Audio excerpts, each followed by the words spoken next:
Welcome, everyone. Thank you for joining us today. So I'm just going to go over a few housekeeping things before we start. There's some bathrooms in the back hallway. You're welcome to use at any point. This event will go till 3 p.m. and then, you can enjoy the library. Will still be open till 7 if you want to spend some time here. And you'll be able to exit through the curbside pickup doors once you're ready. Future events, you can go ahead and check our website at howelllibrary.org to see other fun things you could attend. But without further ado, I will introduce the Great Houdini.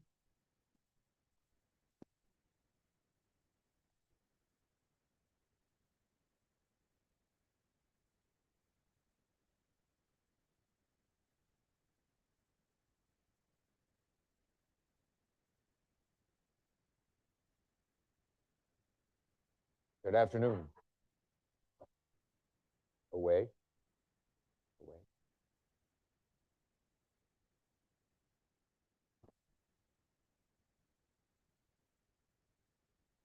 Ladies and gentlemen, I, Harry Houdini, have chosen to appear before you strapped within the confines of this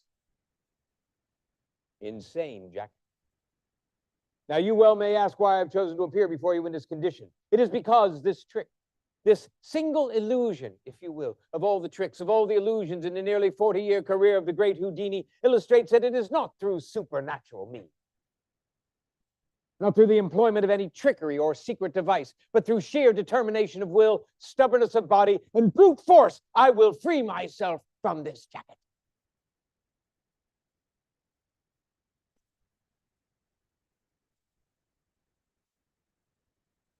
Now, I tell you this because I want you to understand that what I do, anyone can do, if you're willing to work hard enough. And with the hope that by sharing with you my story of escape, you too may be inspired to escape from whatever bonds hold you down. We are alike in so many ways, truly. I grew up in Appleton, Wisconsin. We were poor immigrants from Hungary. My father, seeing clearly that there was no future for his family in Hungary, came to the United States in search of the American dream. Our story was not unique. In the 1880s, the United States was flooded with families from all over the world looking for a new life, many fleeing persecution, looking for a way out, for freedom. The transition, however, was not easy. My father was a brilliant, wonderful man. He traveled halfway around the world to give his family this gift of freedom.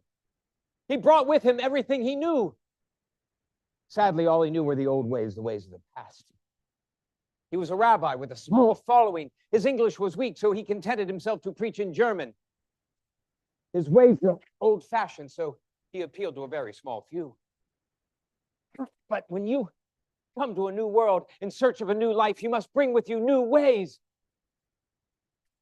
I watched him struggle helplessly, much as I am struggling in this jacket. And however noble or valiant or persistent was his struggle, it was doomed to fail. We all felt it. My mother, my brothers, my sister. Everyone lived as if the pages of their life had already been written, the outcome set in stone. Life is hard. You cannot win. The freedom that you seek is impossible.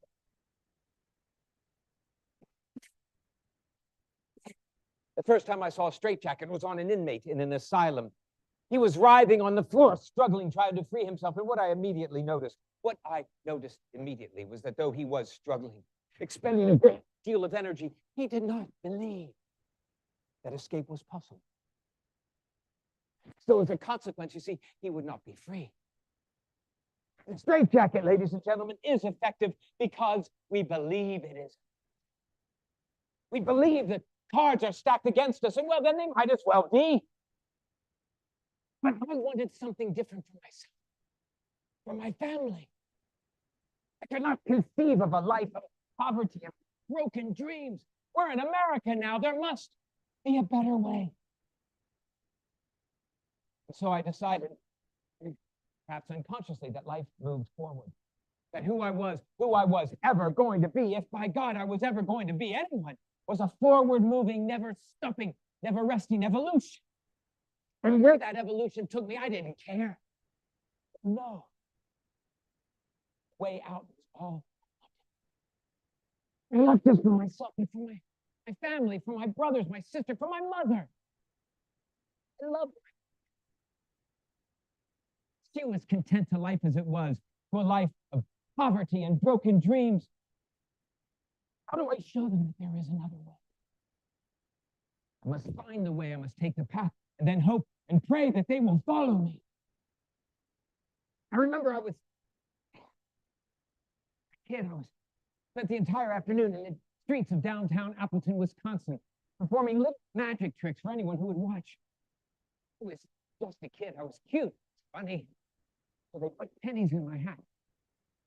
On my way home, I began to conceal the pennies in my clothes, in my hat, in my jacket, in my socks, between my fingers, in my hair. I told my mother to shake me. That was magic. She said, "Shake me, mother. I am magic." She shook, and as she shook, the pennies began to fall.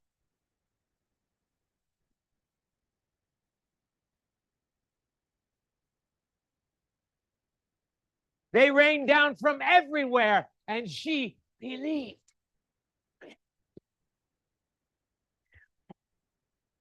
And I escape from the straitjacket.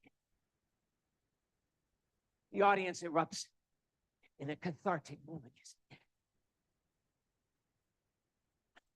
Not only am I free, no, they are free. They cheer.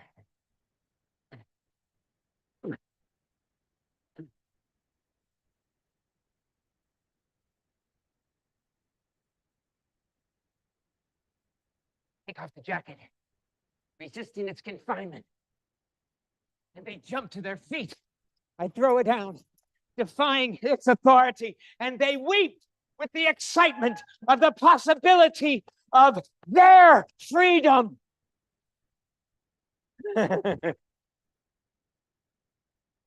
Soon I became obsessed with magic. I wrote a biography of the great French conjurer, Robert Houdin. Houdin was the greatest magician the world has ever seen. Everything about his life inspired me. And I, too, wanted to be the greatest magician the world has ever seen.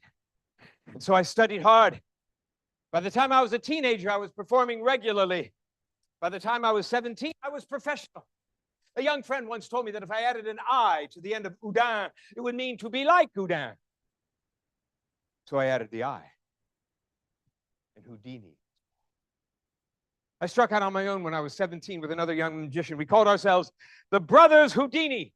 And we took jobs wherever we could, sometimes performing for just pennies a day. But my desire to be the best was all-consuming. I read every book I could find. I saw every show I could see. I befriended every magician I met. I discovered handcuffs and many possibilities around handcuff escapes. I became obsessed with locks. I took them apart. I learned how they worked and how I could master them. A year or so later, my brother Dash joined the act. And now we truly were the Brothers Houdini. And we were wildly successful. I remember after paying all of our expenses, we each earned about $2 a week. But we were successful because, by God, we were doing what we loved to do. One Sunday afternoon, I happened into a small music hall. I saw an act, the Floral Sisters. The act was not memorable, but the sisters were. I met a young lady, Wilhelmina Beatrice Rayner. I called her Bess for short. 3 weeks later, she was Mrs. Houdini. Now, Bess joins the act. I am Houdini. Bess is my assistant. And our finale, Metamorphosis. My arms are bound behind my back. I'm placed in a large canvas bag. The canvas bag is tied, taped, sealed with wax, and padlocked at the top. The bag is placed inside a large trunk. The trunk is closed, locked, chained, and padlocked. The trunk is then rolled in front of an open curtain. Bess, standing in front of the open curtain, announces to the audience that she will clap 3 times and advises them to pay close attention. 1, she claps. 2, she claps and closes the curtain. 3, she claps from behind the curtain. Instantly, I open a curtain, free of all constraints. But where is Bess?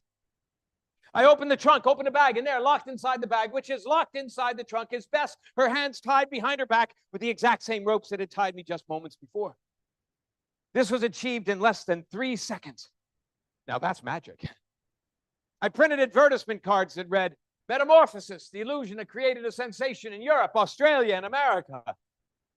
Now, the fact that we had never been to Europe, had never been to Australia, and the only bookings we had in America were in dime museums and freak shows did not stop me from passing out this card to anyone who would help our career.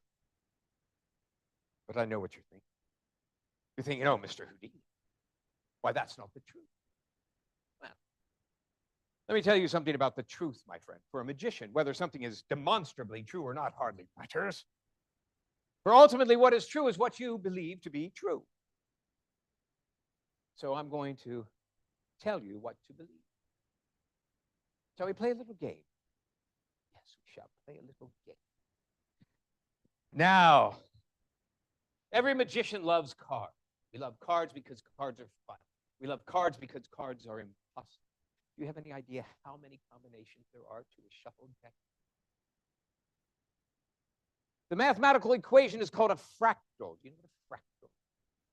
There are 52 cards, so you multiply 52 by 51. You multiply that by 50, by 49, 48, 47, all the way down. The number is so astronomical, we couldn't write it on this. There would not be enough room for the zero. It's actually 8 with 67 zeros. But if it was a 1, it would be tens of thousands. Which means that if you filled this room with grains of sand, there would still be more combinations to a shuffled deck of cards than there are grains of sand. So, you know that I'm not messing. Now I need a good victim, a volunteer, I'm sorry. Someone who is obviously psycho. This young lady right here. I mean psychic. I'm not saying psychic. What is your name, young lady? Sherry. Now, Sherry, I'm going to ask you to look at the deck. It's a regular deck of cards. Is that correct? Now, if it was a deck of all 7 of spades, then I could easily know that you would pick the 7 of spades because that would be the only card in the deck. And I know magicians that would stoop to such lowness. But did you say your name was Shirley? Sherry. Same. I mean, come on. Okay, Sherry, I'm going to just ask you to touch a card, touch any card you like, or pick a card. Every card trick begins with those same 3 words. You say, pick. Then the magician says, any. So pick a card, Sherry, any card. It's perfectly free choice. I'm not telling her which card to pick. I'm not saying pick that card, although that would be a really great card. No, just go ahead and pick any card you like. Just go ahead, pick that one. That's what. Take it. Take it. That's your card. That's your card. Sherry Ann. I mean Sylvia. I mean Susie. I apologize. Now, Susie, would you stand up, please? Now, oh, come on up to the front. Let's welcome Cynthia. Cynthia, thank you so much. Now, I'm just going to ask you to think of the card. And because I am a magician, and because I can read mind, especially a beautiful, clear mind. Now, if I was asked to read a mind, say like this, and you had to do that 8 times a week to make a living, why, that would be terribly frightening. Because once you look inside, you see darkness and clouds, gnarled trees, and dead animals. It's really frightening, but that's okay. That's why I picked Susie here. Because Susie's mind is clear and beautiful.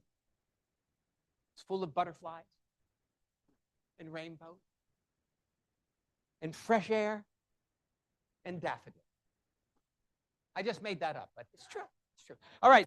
Now I'm just going to ask you to think about the card. Are you thinking of the card? Think about the card. And it's very important that you do think about the card. And I'm just going to reveal through you a tell. So what I'm going to do is I'm simply going to say every card in the deck really quick. Well, not that easily. And I'm going to observe the minute contrast, sort of like a lie detector test, only visually by looking at her face. Ace, 2, 3, 9, 10, Jack, Queen, King. Ace, 2, 3, 4, 5, 6, 7, 8, 3, 4, 5, 6, 7, 8. 3, 4, 5, 6, 7, 8. 4, 5, 6, 7, 4, 5. Black, red, black, red, black, red, black. Clubs, spades, clubs, spades. Do you have the 5 of spades in your hand? You do? Show everybody. Thank you. Give her a round of applause. Thank you, thank you.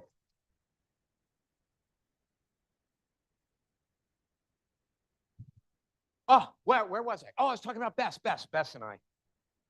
Bess and I were a fantastic team. I remember my suspenders have come undone. Nobody asked you. For crying out loud. Well, I was just in a straitjacket. What do you expect? Okay, now, Bess and I, we were a fantastic team. I remember once, after getting off the train in St. Louis, we didn't have any money to pay the fare. Now, we had hoped to escape the station unnoticed. Unfortunately, that was not in the cards.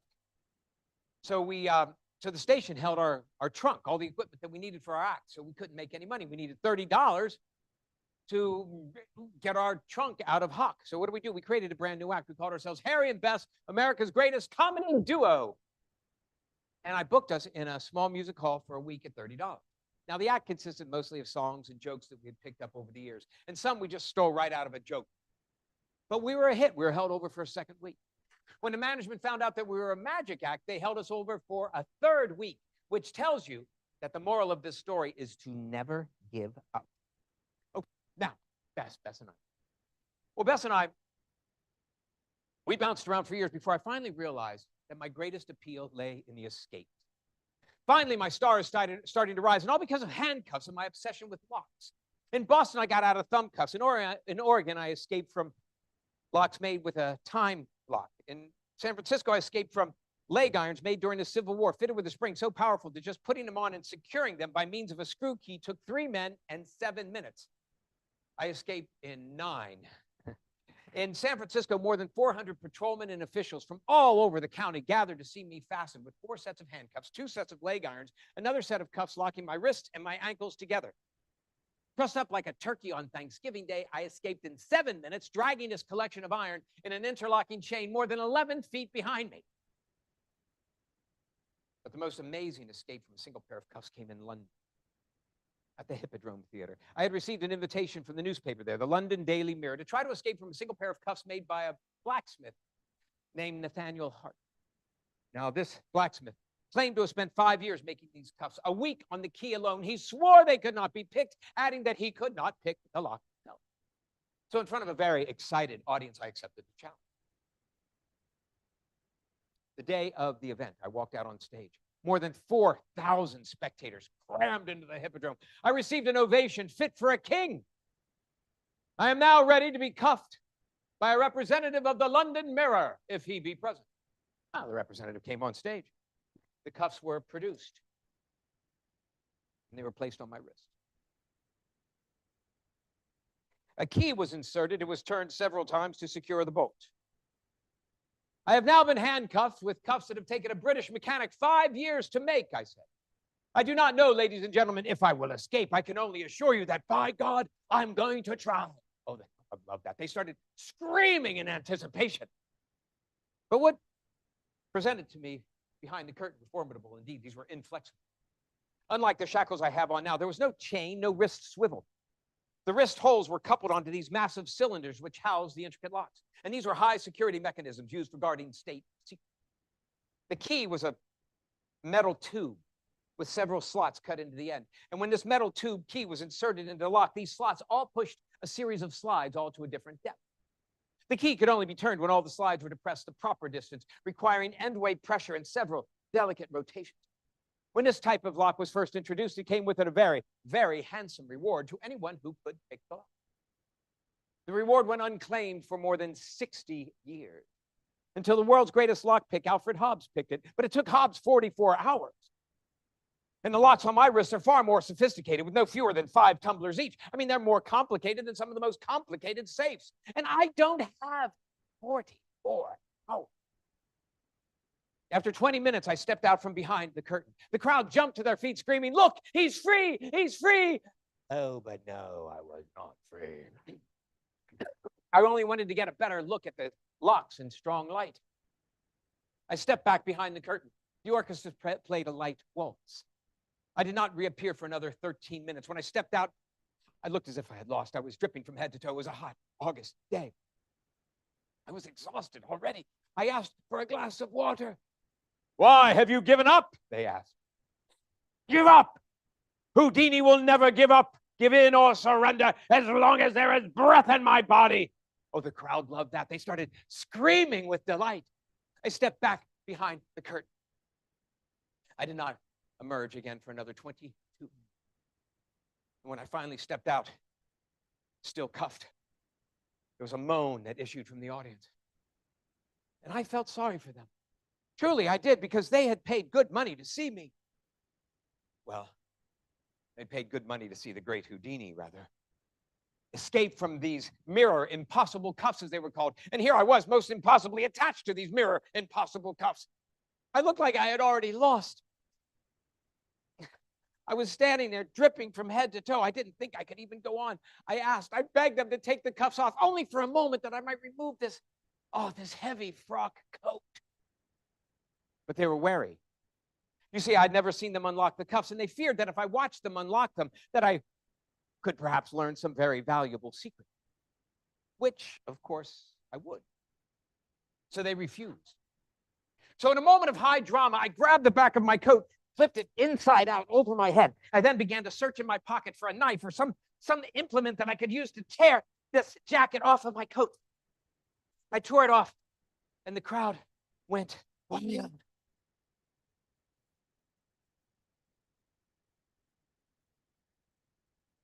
I stepped back behind the curtain, and now the orchestra played a stirring march, softly at first, but it began to build in crescendo. Bum, ba-da-dee-dum, ba-da-dee-dum, ba-da-dee-dum, ba-da-dee-dum, bum, bum, bum, bum, bum, bum, bum, bum. And finally, I step out, free.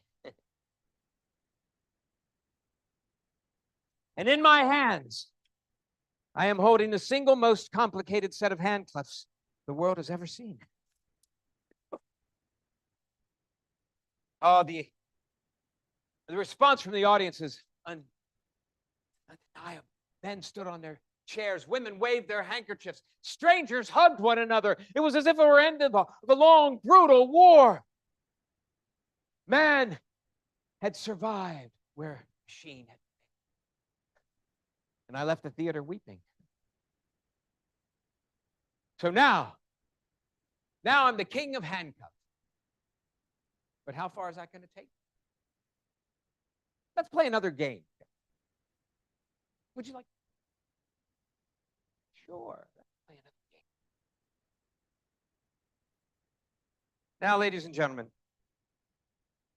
this is every group has their own psychic. With a group like you, it's obviously a psycho psychic. So I'm gonna say these numbers much like I did with Sherry Ann over here. And I'm just going to pick up on your energy. So when you hear a number that just resonates with you, I just want you to 1, 2, 3, 4, 5, 6, 7, 8, 9, 9, 8, 7, 6, 5, 4, 3, 2, 1. 2, 3.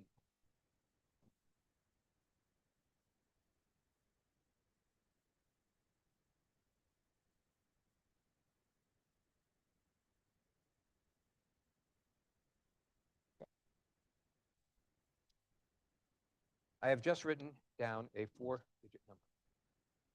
I typically do a 4-digit. And I'm going to ask this very nice, what is your name? What is it? Estelle. Estelle. Estelle, I'm going to ask you to hold this and not to look at it, and especially don't show this woman right here. You know she's trouble. What's your name, young lady? Cheryl. Oh, do you know Cheryl over there? Okay, Estelle, just hold on and don't look at it. Can I trust you? Okay, now, young man with the National Equipment League t-shirt. Would you step up, please? What is your name? What is it? Jackson. Action Jackson. Okay, dates me, but that's okay. Jackson, I'm going to ask you to write a 3-digit number on this line right here. And that's any number that has 3 digits. In the hundreds. You know it. You get it. You're smart. You're smart. You're smart. Oh, he wrote them down. Wow. Okay. I got my. Thank you very much. Go ahead. Give Jackson a big round of applause.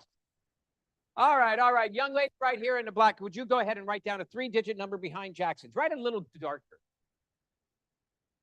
What are you laughing? No, you can't look at it. What's your problem? And then finally, I need 1/3 3-digit number. I'm going to ask you to write down a 3-digit number right here. What's so wow? She said, wow, she can write down a 3-digit number. Okay, now I need someone who at least looks like they passed 3rd grade arithmetic. Did he pass 3rd grade arithmetic? You think so? You think so? I'm hoping. Would you come up here, sir? What is your name? Tyler? Tyler, did you pass 3rd grade arithmetic? Even now into your teens. Okay, Tyler, here. I'm just going to ask you to go ahead and sum up these numbers, these integers, these digits. You're going to sum. Sum means you add them together. That's a high mathematical sum. The sum of these. Would you go ahead and do that? I'm sure you can. And if you need to carry over the number, and then add it in the next column, just feel free to do. Just feel free to go ahead and carry over, That's old math we used to do, carry over. I don't think you carry over anymore. They just like, oh, no, we don't carry over anymore. We pull out our... Oh, no carrying over at all. Okay, Tyler, have you double-checked your work? He's double-checked his work. All right, Tyler, here, go ahead. What is the number that you came up with? Tyler?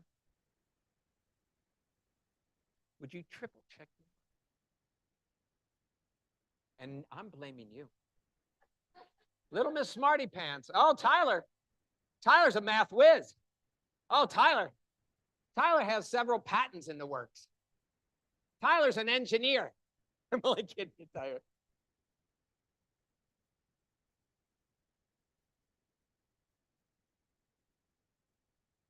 Because I know the number I wrote.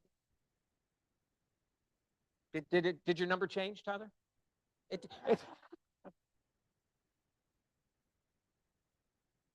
And what number did you change it to? Now, you know I'm not messing with him. I mean, it's got to be authentic. Tyler, what is the number you came up with? Estelle has my number. Oh, Tyler wants to do the big reveal. So Estelle has the number that I wrote down. And Estelle, what is that number?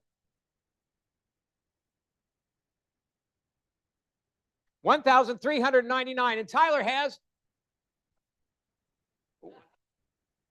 What a beautiful reveal. Oh, yeah, that one. Thank you. Can we have a round of applause? Thank you so much, Tyler. Wonderful, wonderful. I'm sure he's a really good person.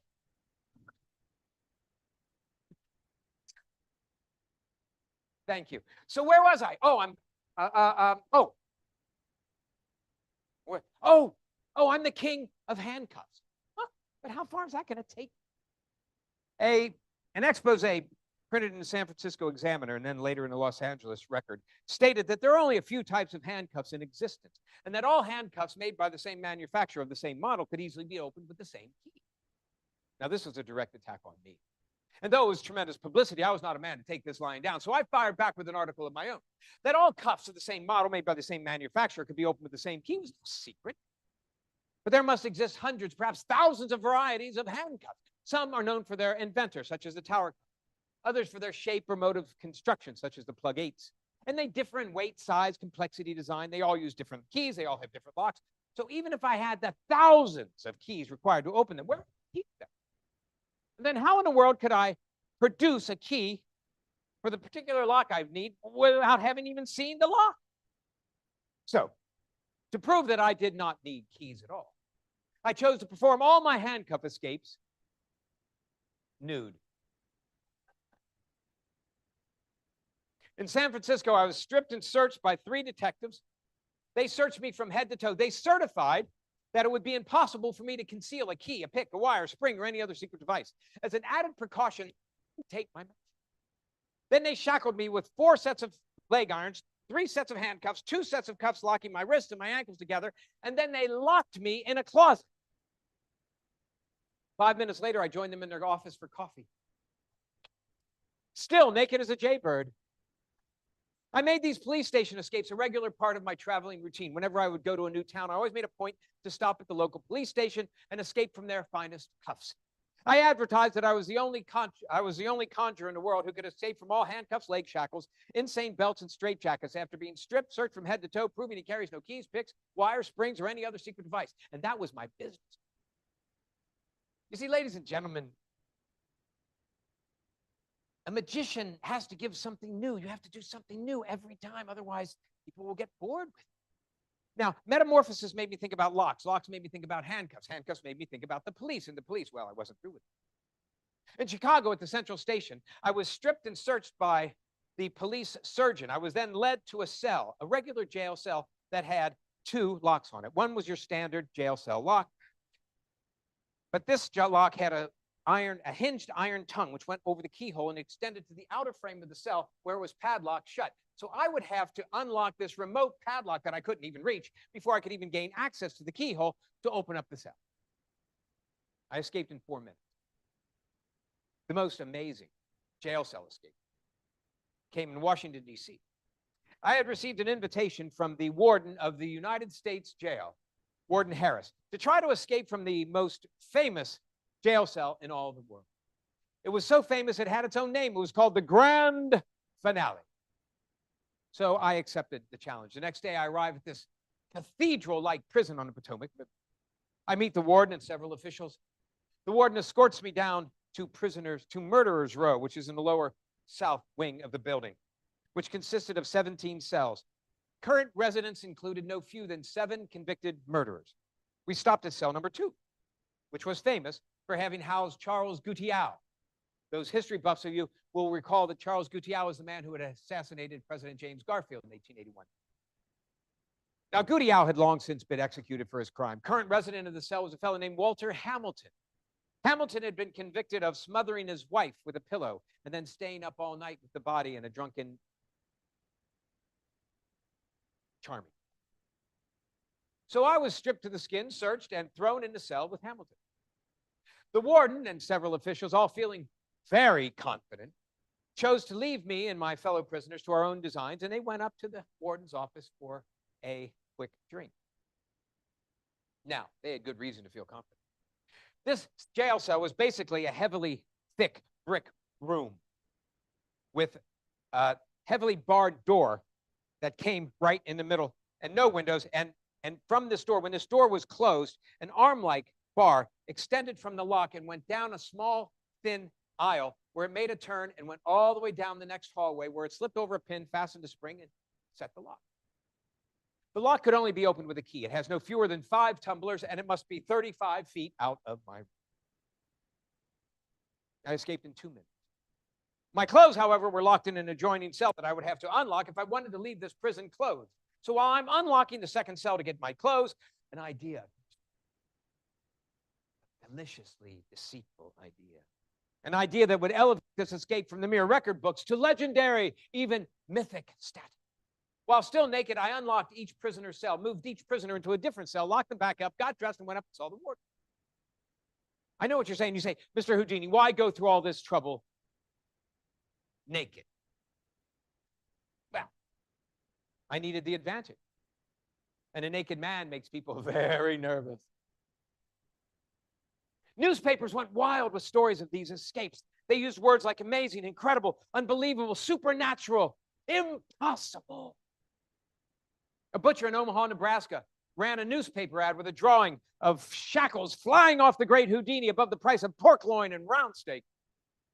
The headline read, "Houdini can escape from his shackles, but you cannot escape from our prices."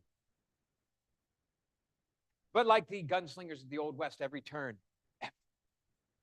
presents someone who feels that they must put you to the test. Once, I was locked in a public phone booth by a practical joking traveling salesman who thought it would be funny to capture the Great Houdini off guard. He did. Next day, front page Houdini, locked in phone booth, but cannot escape.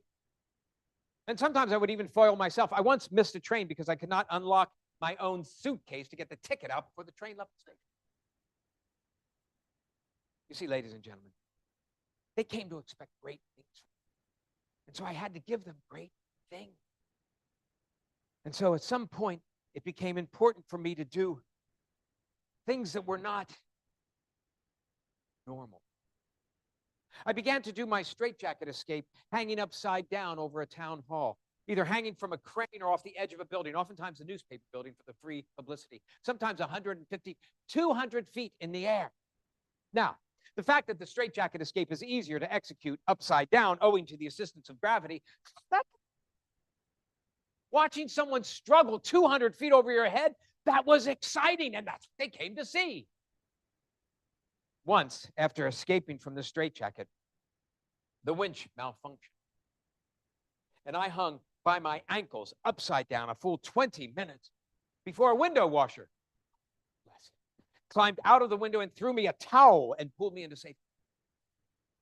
But I was determined to make the name Houdini stand the test of time as the greatest magician the world has ever seen. I don't recall where the idea came to me from, but I began to practice holding my breath underwater, oftentimes under ice water. I reasoned that if I could hold my breath long enough, that I might be able to fashion some type of underwater escape. I got to where I could hold my breath a full 3 minutes underwater while being incredibly physically active. I began to do my handcuff escape in the river. I would be shackled. I would climb to the highest point of a bridge, and I would dive into the river. Now, I always had a plan of escape, but I could have hit a rock. I could have broken my neck. I could have died at any moment. I mean, it was incredibly dangerous.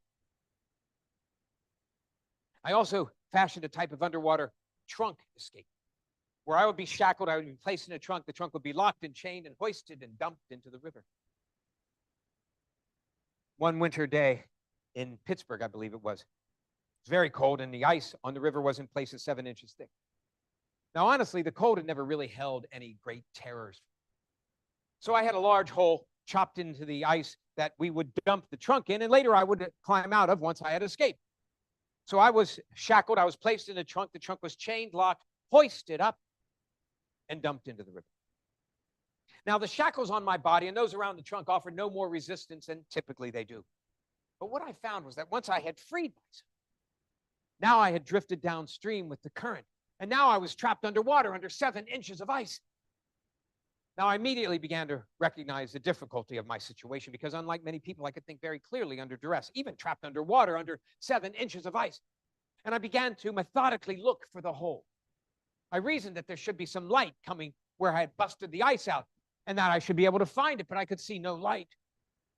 And now I've been underwater as long as I've ever been underwater. I've been holding my breath longer than I've ever held my breath, and I need to get some air.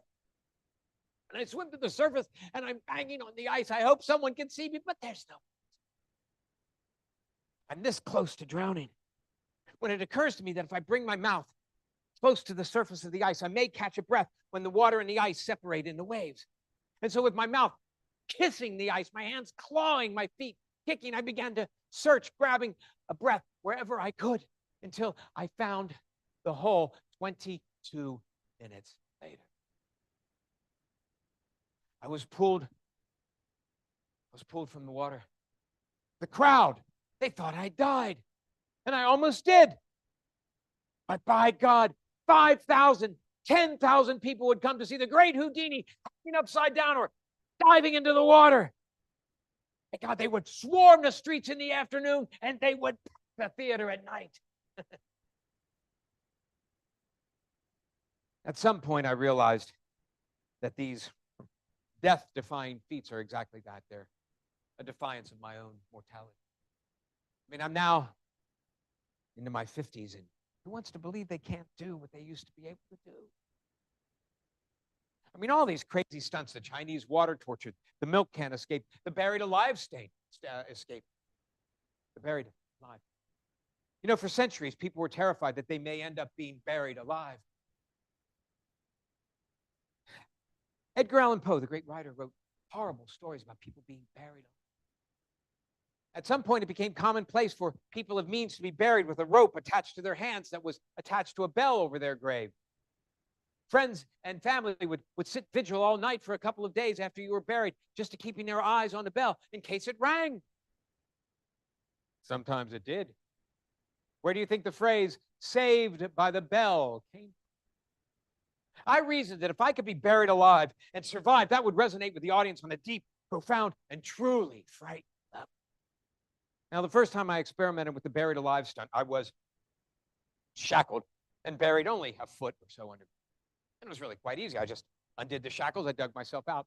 I thought, oh, that's very easy. I then tried it at a depth of 2 feet. But when I tried the buried alive stunt at a depth of 6 feet, I thought I knew what I was getting into. What I had not anticipated was the incredible pressure of the earth against my body. It was so great. I could not breathe. I could not move. Now, you have to understand, if the earth has not been tamped down, there are pockets of air to be had. But you have to be able to move to find them. And the pressure against my body was so great, I could not move a centimeter.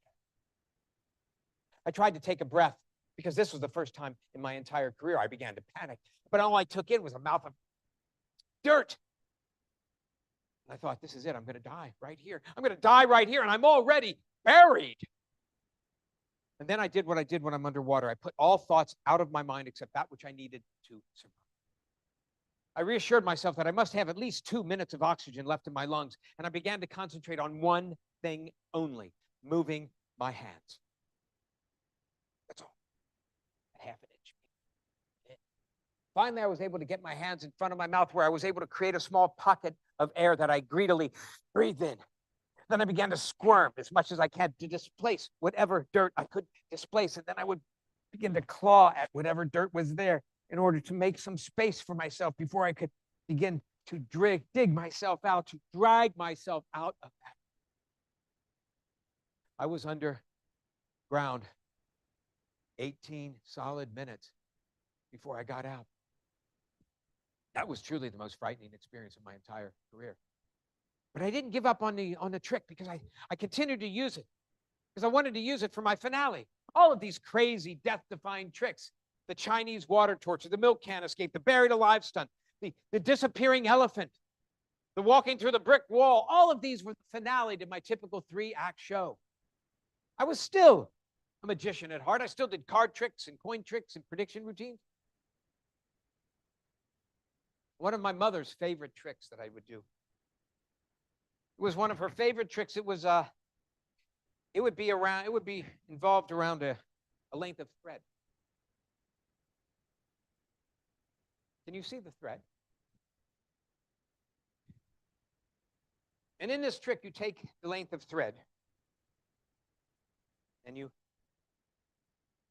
break a piece off. Then you take it. You break a piece off. And you take it. Break it.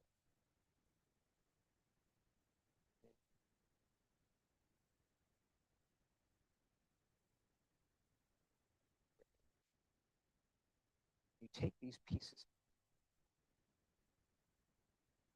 You see what I'm doing? You add a little spittle. You stick it to thread.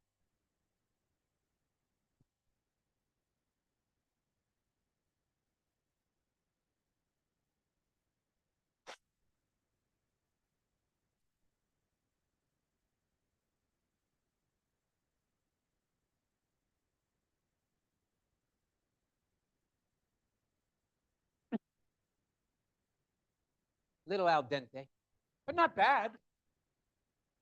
Now, I know what you're thinking. You're thinking, Mr. Houdini, why would you swallow a length of thread? Well, it's elementary. I swallow the length of thread because I need a way to get the needles out. Now, these needles were imported from Sheffield, England. They are made of the finest surgical steel. These needles are obviously mine, because if you look very closely, young gentlemen, you will be able to see my initials are engraved. Now, I admonish any children never, ever, ever to try this at home. Unless your mother's there, in which case, well, I don't care. No, that's not true. Now I take this needle. I place it on my tongue.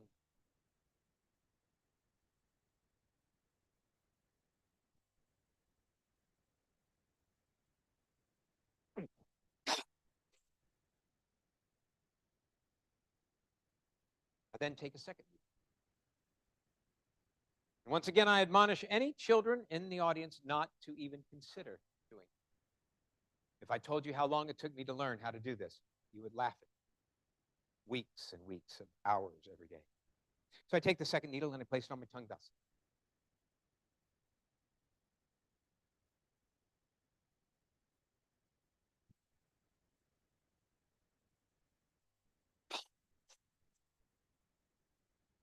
And then I proceed to swallow another 10, 15, as many as 20 needles.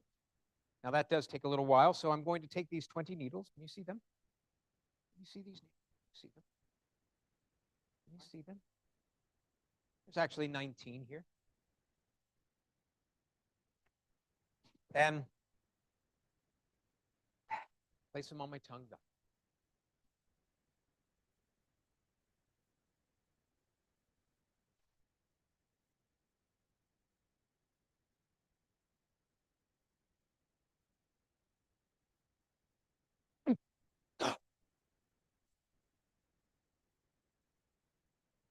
My mother loved that trick.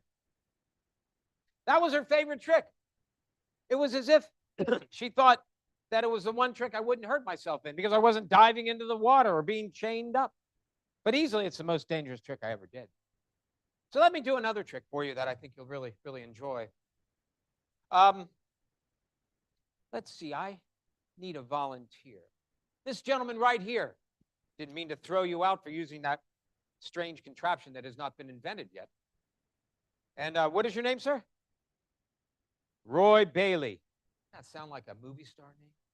Roy Bailey. Okay, Roy. You have trouble seeing? No? Kidding, Roy, kidding. Okay, Roy, I'm just going to ask you to say when. This is a regular deck of cards, as you can see, right? I'm just going to ask you to say when. What I'm going to do is I'm going to riffle through the deck. Like that. And you're just going to say stop anytime you like. Just say stop before I get to the bottom of the deck because then, but anywhere you say stop here, that's your card. If you say stop here, that's your perfectly free choice, right? Just say, yeah. Okay, Roy, ready? Right there. Okay, that's your card. Take it. I don't want to see it. Just take it. That's your card. You can show everybody else in the audience. Now, that's your card, Roy. Now, what I'm going to do, Roy, is I'm going to ask you to slip that card anywhere inside this deck. Anywhere. I'm going to look. And you can go ahead and it's in the middle, right? More or less well, I don't mean in the middle. Okay, Roy. All right. Now, go ahead. You can have a seat. You all saw the card, right? So now I have the power of the group mind, the hive mind, as they say, when you're referring to bees, which you're not bees. None of you, I apologize if you thought that was a connotation of you being a bee, but you are not a bee. You are a young boy. All right. Now, Roy, you're thinking about that card. You're all thinking, isn't that great? And you, Sandy, you're thinking about the card.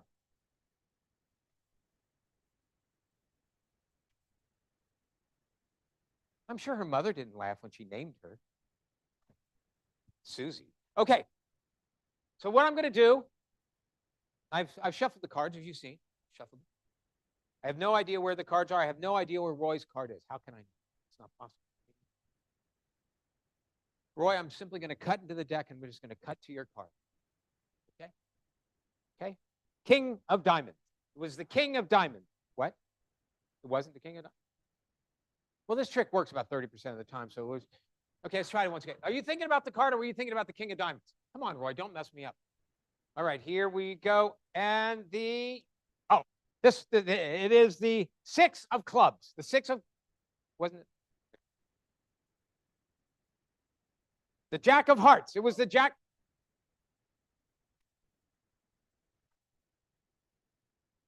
It was the 5 of clubs? Was it? The 4 of diamonds. Well, sometimes when you do magic, it becomes a little mysterious and kind of gets out of hand, and anyway, it wasn't a good trick anyway, Now, listen, before I kick you out, I do want to share one. And I want you, youngins, to listen to what I'm saying. And I want you to make sure that this youngin knows. And all of you oldins, it's not too late. It's not too late. I'm going to share with you the key to life.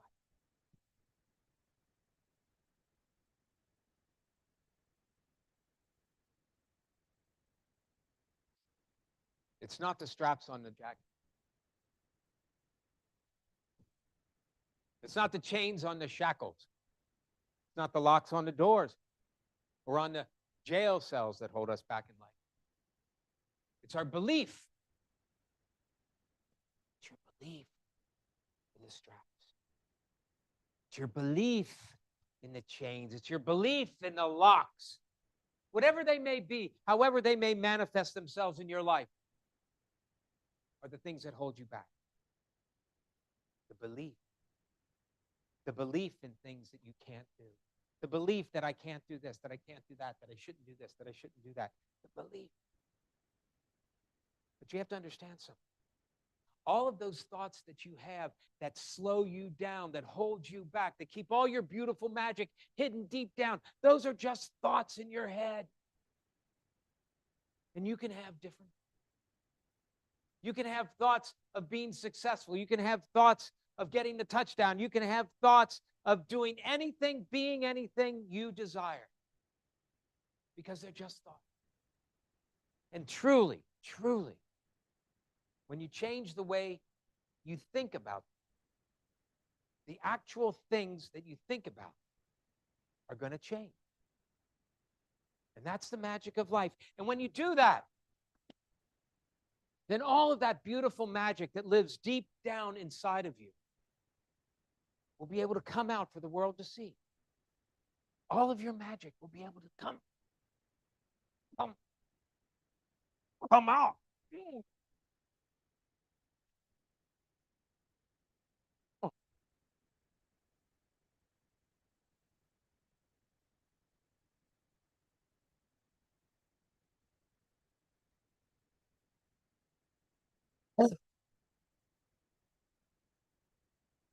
Thank you.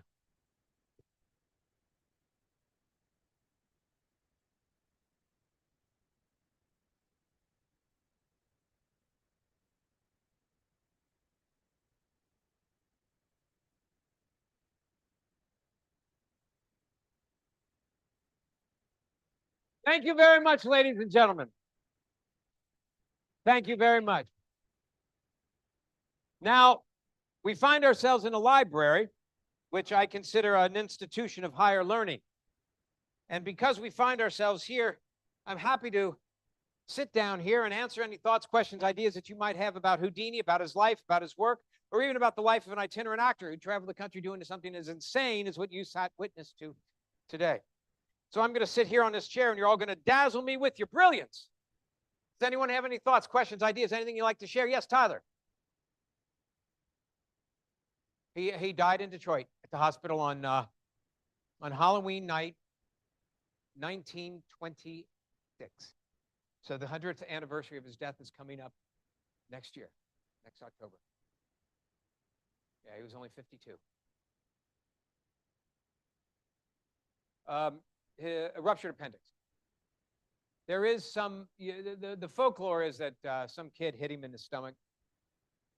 And that is true. He was up in Windsor doing a show, and he had spoken to a group of college students. And after the presentation, it was a presentation. He was talking to them doing sort of motivational speaking for kids. And he invited them to come to see the show, and 3 kids showed up. 3 19-year-old boys, and that's always a deadly combination. And they were talking to him, and they came to his dressing room before the show. And he must have already had a ruptured appendix, or pretty close. And because he wasn't feeling well at all. And one of the kids said, I understand that you can withstand a blow to your abdomen. And if you've ever seen a photo of Houdini young, powerful, powerful. Back in the 1800s, he would jog 10 miles a day. Nobody jogged in the 1800s. Houdini. And there are photos of him like doing bodybuilder kind of poses, and just incredible physique. And yeah, that was one of the things that it just as a show of strength, he would stand there and you could hit him. You could hit him from now until, next Tuesday, and it wouldn't hurt him. And he said, yeah, that's true, but he wasn't prepared. And this boy hit him 3 times in the stomach, and it could not have helped his appendicitis. But the blows most likely did not create the so he did a show in Windsor, and then he went. He had a terrible fever. Came down to Detroit, started his show, got about 10 minutes, 15 minutes into it, and just passed out. And they rushed him to the hospital, and his appendix had already burst by then. And he survived 10 days. Now, when you go into sepsis, they say you've got 36 hours at the most. But he survived 10 days, which leads us to think that there may be something else that killed him. He had spent the last several years of his life debunking spiritualism, mediums. He would meet them. He and Bess used to have a medium routine when they were young. And he quit doing it because it was just he thought it was just too low.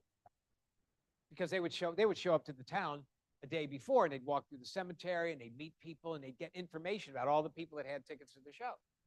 And all they needed was a lot of information about 3 or 4 people. And then they had a code between them. She would say, oh, the gentleman in the blue shirt. And that the blue shirt meant something, and the gentleman meant these words. Instead of saying, see that man in the blue shirt, that man with the blue top, they use those words as a code. And then so they could predict all kinds of things about your life, about your lost loved ones. And it was obviously it was accurate because they had the information beforehand, and it was incredibly impressive. And it was very lucrative. But they quit doing it because they realized this is really wrong. And so Houdini spent the last several years of his life debunking these people. He would put on a costume of an old man, and he would totter into some very famous medium's salon. They would do the seance, and as soon as all the bodies started appearing and all the crazy stuff, he would stand up. He would announce himself. He would tear off his costume, and obviously he was very famous, so people would go, "My gosh, Houdini is here!" And then in your salon, he would show everybody how you made the bells go off, or how you made the smoke happen, or how you made the apparitions. And he put hundreds of mediums out of business. Hundreds. And it was a big business. And so there is a theory out there, and there's some evidence to it that they got together and murdered him. In which case he may have been poisoned, and the final blow might have been in the hospital. Because we know that the day he died, a doctor who was not a member of the hospital, who nobody ever seen before, who no one saw later, visited Houdini, and he died moments later. So there is that. And we don't know. We just don't know. So the old story is he had appendicitis, and the story before that was some kid hit him and ruptured his appendicitis. So try to piece it all together. But with Houdini, it's perfect, because even the stories I told you are all stories Houdini told. But if you read them carefully, you'll realize that he told it like this one way, and then to another group, he told it like this. Some people, he was trapped underwater in Detroit. Some people, he's trapped underwater in Baltimore. Sometimes he's trapped underwater in Pennsylvania or Philadelphia or Pittsburgh. Sometimes he's under the water for 17 minutes. Sometimes he's under the water for 23 minutes. So, and the famous thing where that he could escape from a straitjacket because he could dislocate his shoulders. Well, I escaped from the straitjacket, and my shoulders aren't. So there are ways to do things. Although I've seen his straitjacket, and they are frightening, literally frightening. You're like, I would never even want to think about getting inside. But I would imagine that he had a way of doing it. They're all tricks. And his whole thing was, he said, they're all tricks. Everything's a trick. Now, I really did swallow the needle, so don't. What's that? Uh-huh. And the thread.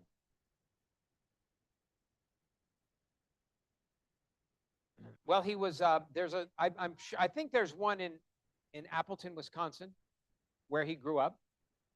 And if you ever go to Los Angeles, there's a place called the Magic Castle, which is actually a castle built before the 1920s, so built in the 19 teens by, it's got 50, 75 rooms in it. I mean, it's a castle. And now it's owned by the International Association of Magicians. What? It's in Hollywood. It's in Hollywood. And it's a castle. And if you go there, they have a Houdini room where they have, his artifacts are hard to find. David Copperfield bought most of them at a big Sotheby's auction 30 years ago. And he's got the museum. It's at the that museum is at the MGM Hotel in Vegas. However, up until recently, I think it's still just a private museum. But I think he's probably working on having some portion of it open. He invited me to perform in New York City when he had an exhibition of Houdini artifacts. And those handcuffs that I escaped from, he has the actual ones. And yeah, I don't know. Your hands are going in two different directions, and they can't move at all. I mean, I don't see how you can even, if you had the key, how are you going to get the key into the lock? You can't even. And I asked him, I said, how did he do it? He goes, I don't know, I can't do it.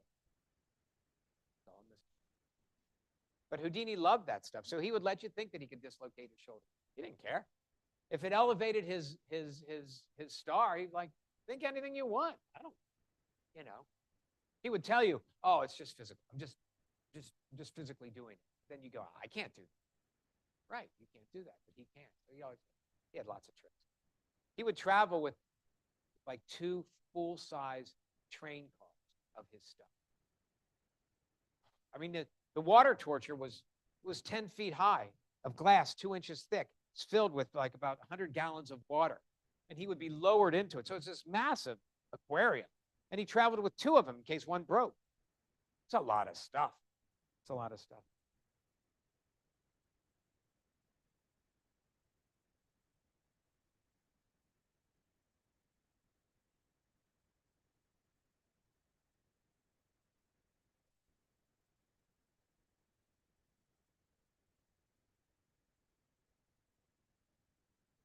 Well, those guys, there was Thurston, there was Houdini, there was Blackstone, and they were all contemporaries.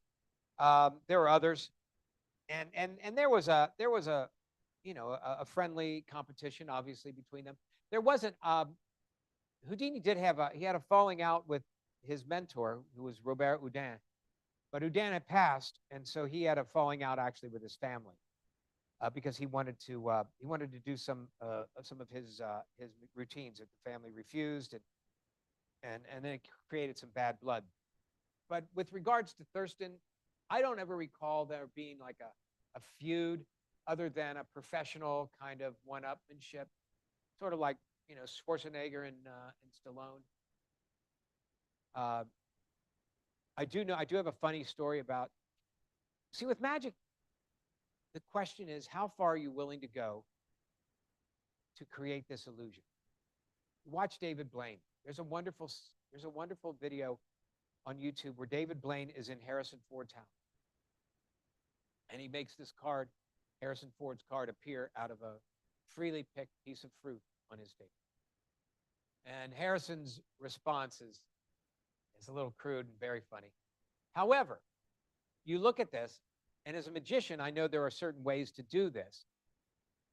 But I look at it and I go, how much trouble did David Blaine have to go to set Harrison Ford's kitchen up in such a way that when Harrison Ford touched any piece of fruit anywhere in his house, and there were hundreds of pieces of fruit, that boom, he was going to pull out the one card that he freely picked out of a deck. And you go, you think it would take a team of 10 people. They'd have to be there all week setting it. But magicians will go to that. So Blackstone, Harry Blackstone, told Houdini that he had done the metamorphosis trick, which is where they switch out in the trunk. He said, I did that years before. Houdini said, no, you didn't. Now, the truth of the matter was anybody could have done that trick because it was a trick they bought. A magician maker, a trick maker, an illusion manufacturer made it, and they sold it. It was in a catalog. It was expensive. It was in a catalog. But very few magicians had the money to do it or could pull it off well. And Houdini made himself famous. And Blackstone apparently did as well. And Houdini said, no, I did this years before you did. Blackstone said, no. And Houdini said, well, prove it. He said, well, my trunk is down in my basement. And I have the stickers from all the cities it's traveled to. And they have the dates on them. So you'll see that I did it, in 1884. And that was 3 years before you did it. Houdini says, well, let's take a look. So Blackstone invites Houdini to his house. And so a week or 2 weeks go by. I don't know. They're gonna have coffee or drinks. I have no coffee most likely. Houdini. And Houdini shows up, and they're having a wonderful time. They're talking. They're probably exchanging card tricks. That's the way magicians can't help but to show off in front of another magician. It's just the most. Do you see this one? Pick it. Go ahead, pick the card. Watch. Boom. And then people go, oh, wow, so cool. How'd you do that? That's what they always. How'd you do that? And so after hanging out for a while, Blackstone said, "Okay, you want to see the trunk?" And Harry's like, "Yeah." So they go down into his cellar. There's no trunk.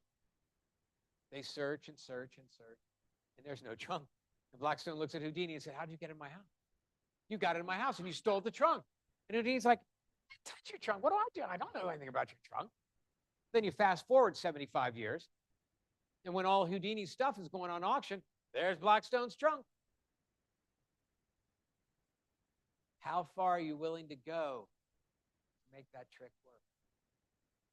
You see a guy like David Blaine says, I'm going to sit in a block of ice in Times Square for 7 days. You want to see how willing I am? How dedicated I am to this? I'm going to do that now. Was he really frozen in a block of ice? Was there a likeness of him that was in front of him and that he slipped out of that block of ice and then came back 4 days later? I don't know. Was there, a heat generator, a warm air shooting through the bottom of this ice cube that was, I don't know. You don't know. But you know that every time you looked up there for 7 days, there he is in the middle of Times Square inside of a block of ice. It's pretty cool. So that's really the key. Yes.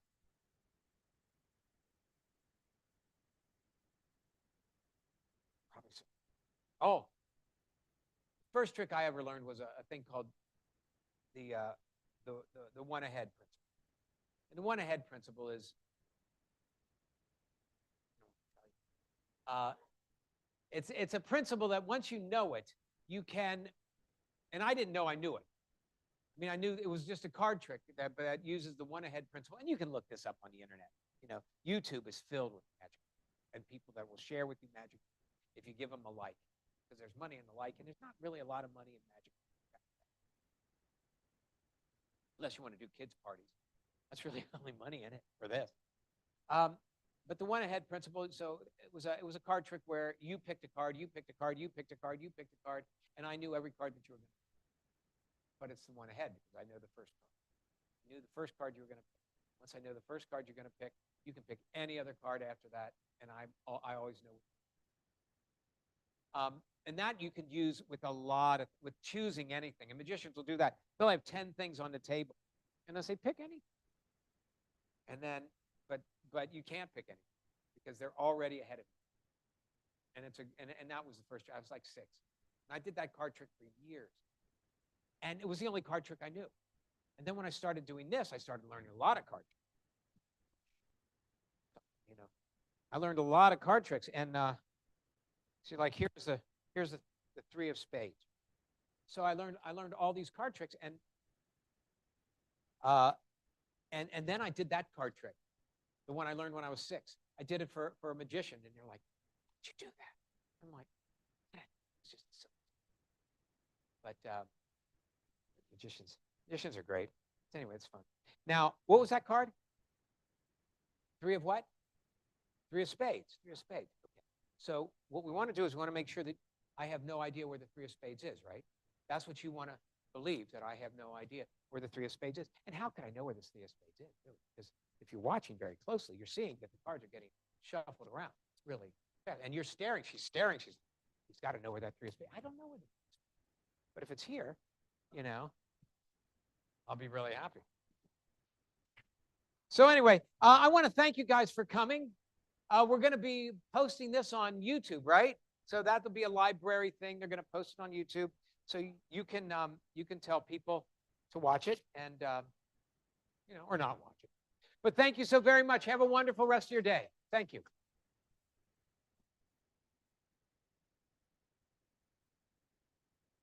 Yeah.